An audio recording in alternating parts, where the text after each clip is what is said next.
Morning, David. Morning, Les. How are you? Good. You look dapper. You look like you're gonna go out dancing tonight. Well, So, I mean, every day I go to my closet and I go, what can I do to look better than Les Aria? And I always fail, but I keep trying. It doesn't stop me from trying. So I failed again because you look even more dapper. Darn you, it. you know, David, this is the opportunity to thrive again. So let's do it today. All right. So this is an important topic because it's actually one of the things that actually took me down is called making peace with quiet. And I came from a chaotic background. I in college took 18 hours of credit, worked 20 hours a week, played sports, never slept. So the only thing I know how to do in life is to be busy. And when I crashed and burned, I was forced to be quiet. But what I didn't realize is that quiet allows you to feel anxiety, which is being vulnerable. And we are programmed to not be vulnerable. Every species is. As a child, my life was chaotic. I didn't feel safe, and I didn't know how to feel vulnerable. I didn't know what it was. So one way, in retrospect, that I actually protected myself from feeling vulnerable was being a perfectionist. Self-critical voice never stopped. So that same voice and same energy that took me up the hill, as I've said before, took me right down the other side. So I exploded in a panic attack. So I crashed and burned. But there's another way that this happens is when people are quiet. They have tremendous anxiety. I notice on vacations, I get worse anxiety. And so I kept running and running and running so I couldn't outrun it. But quiet is actually anxiety producing. And Les, we've talked about this before, which I didn't realize until I worked with you and Dr. Porges, that when you do work that help people calm down, stimulate the vagus nerve, go anti-inflammatory, you do feel vulnerable. And if you're not prepared with the tools to feel vulnerable, it can be problematic. Yeah, it can be. And there's a simple explanation for that. It's called the paradoxical effect of relaxation. And so when people tend to let the guard down, it's the nervous system that tends to basically all of a sudden wake up and go, wait a minute. Because if folks are familiar with the polyvagal theory, which I'm hoping that you will look up on YouTube and Google, is one of the concepts is the hierarchy of the nervous system. And the one we're most familiar with is the fight or flight, which is what we call the scared state. And then when we cannot fight or flee, we drop into what we call the shutdown state, also known as dorsal vagal. So what's happening here is that same that vagus nerve when it is not in defense. So when the nervous system is not in defense, that's when stillness comes in. That's when a sense of peace comes in. So this is straight physiology. Okay. However, when some of us start to get peaceful because we are incessant thinkers and doers and constantly trying to run from our shadow, from the slightest negative thoughts to the slightest things that are going wrong in our life, from including chronic pain, what happens is we engage in what are called dots, distracting activities, opting out so we don't have to kind of experience something bad, thinking strategies, trying to control things we don't have control over, and substance abuse, DOTS. And when that starts to become dismantled, there is this rebound effect of a panicky feeling, which brings me to my experience, David, much like yours. The first time I did meditation, you get to poke fun at me for this morning, only one time. David, I'm going to choose to be respectful this morning. I mean, I got to respect my guru at some point. All right. Listen, David, my mom's watching right now, so we've got to be nice. Got to be nice to you. Yes, exactly that. I don't want to deal with an angry mother. No, you don't. Plus, she won't invite you over. I feel vulnerable. There you go. So listen then. So one of the things is, as you start, I was doing a mindfulness meditation, first time when I was an intern. And as I got peaceful, I felt like this amazing sensation of just letting go.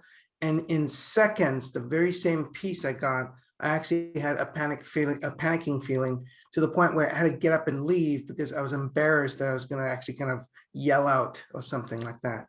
This is a very common thing with a lot of patients with trauma. And trauma is not just about physical sexual abuse. It could be a chronic life stress. It could be being perfectionistic in the family, always wanting to be a pleaser.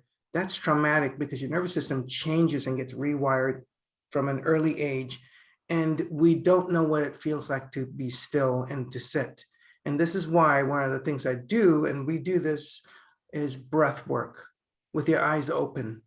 Just, a few breaths and then expanding it to 5 minutes and maybe even 3 times a day is a great way to come back home to your body versus push it. But you mentioned that as you do breath work with somebody who you have to work into it, if it's done too soon in a way, people can sort of decompensate. I mean, it actually works. Correct. We are stimulating the vagus Yes. nerve, really is anti-inflammatory.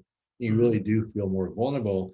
And so there's also, we call it pendulation, where you sort of learn to tolerate vulnerability. Yes, that and great. What David is talking about, and you can check that on my YouTube channel. It's called Pendulation, and Pendulation.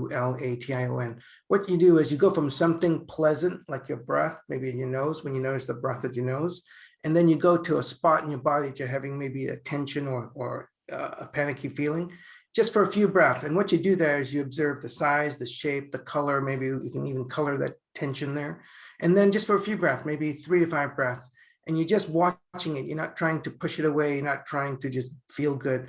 You're just watching it as if you're watching little fishies when you go scuba diving. You're just watching the birdies. You're watching the movement. And then you come back to it. 3 to 5 breaths, 3 to 5. You do that for about 2 to 3 minutes. You start to desensitize yourself. And that's just a nice entry point. Yeah, I'm just thinking out loud that one reason that I probably developed my panic attack is I just get tired. I get tired of running. So I was forced to have quiet. I remember just being feeling really tired for a few months. All of a sudden, bam, I exploded in a panic attack. So I think I got worn out. Another way to get there. Yeah, and you did you nailed another important part. Is this is it's look, this is I got to tell you, this is, I'm so glad I had that panicky feeling during the meditation first time, because it let me know that I was actually, my running was exhausting. It's as if we're trying to run from our shadow. And when you can attend and befriend your shadow, attend and befriend the negative feelings in a very therapeutic way. And that's why I really like acceptance and commitment therapy. And I have some book recommendations for the viewers today. Hopefully they'll check out at least 2 books they'll recommend related to our topic here today.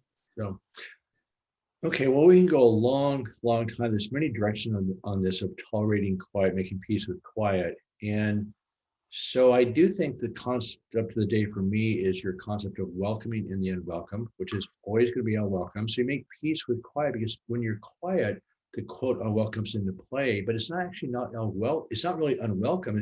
It's just life. So you welcome in your life, which part of it's unwelcome, part of it's unpleasant. You get to embrace your whole life, and then it's game on.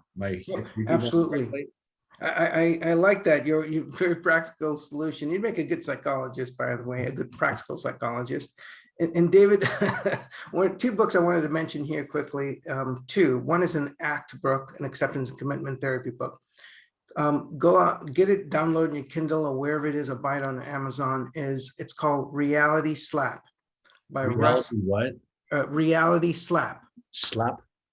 Reality Slap. Yeah, that sounds really peaceful.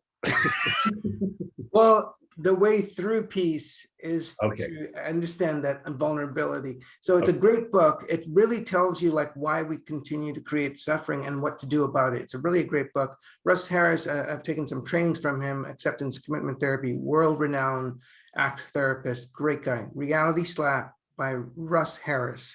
The second book I recommend, which I think, David, we should kind of do this on air at some point, Pema Chodron, Pema Chodron, Chodron. The name of the book, ready? Welcoming the Unwelcome. Got it.